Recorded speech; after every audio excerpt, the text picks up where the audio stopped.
आता बनवते मी मसूरची डाळ। त्याच्यासाठी मी इथे पातेल्यामध्ये तेल घालून घेतलेलं आहे आणि मसूरची डाळ जी आहे मी अर्धा तास पूर्वी भिजत घातली होती। ती स्वच्छ धुवून मग भिजत घातली आणि आता तेल गरम झालं होतं म्हणून मोहरी आणि यामध्ये जिरं देखील मी घालून घेतलेलं आहे। आणि ना आज या व्हिडिओमध्ये ना काही माझ्याकडून चूक अशी झालेली आहे की सगळं व्यवस्थित होतं बट ना यामध्ये ना मी मिरच्या टाकायचंच विसरून गेली या डाळीमध्ये।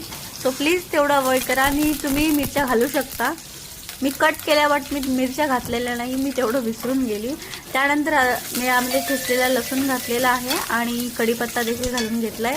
तुम्ही यामध्ये हिंग घालू पण शकता किंवा स्किप पण करू शकता, कारण की मसूरची डाळ जी आहे ना ही पचण्यासाठी अगदी हलकी असते, त्यामुळे ना आम्ही जास्तीत जास्त मसूरची डाळच खातो।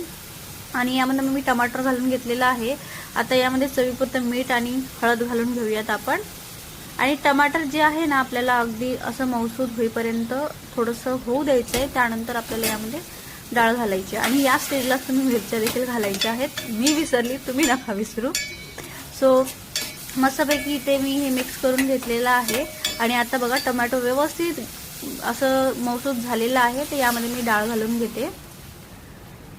डाळ व्यवस्थित घालून घ्यायची आहे आणि तुम्हाला हवं तेवढं गरजेपुरतं यामध्ये पाणी घालून घ्यायचं आहे। आणि अशी देखील मसूरची डाळ खूप छान झाली होती, कारण की आम्हाला जेवणासोबत तोंडी लावण्यासाठी भाजी होती म्हणून तिखटचं काही एवढं तिथे महत्त्व नव्हतं। सो तसे आम्ही तिखट कमीच खातो। तर मस्तपैकी ते जेवढं हवं तेवढं मी पाणी घालून व्यवस्थित डाळ जी आहे शिजू घालायला ठेवली होती बाजूला। तर आपली ती डाळ जी आहे मस्तपैकी झालेली आहे। यावर आता बारीक चिरलेला कोथिंबीर घालून घेते।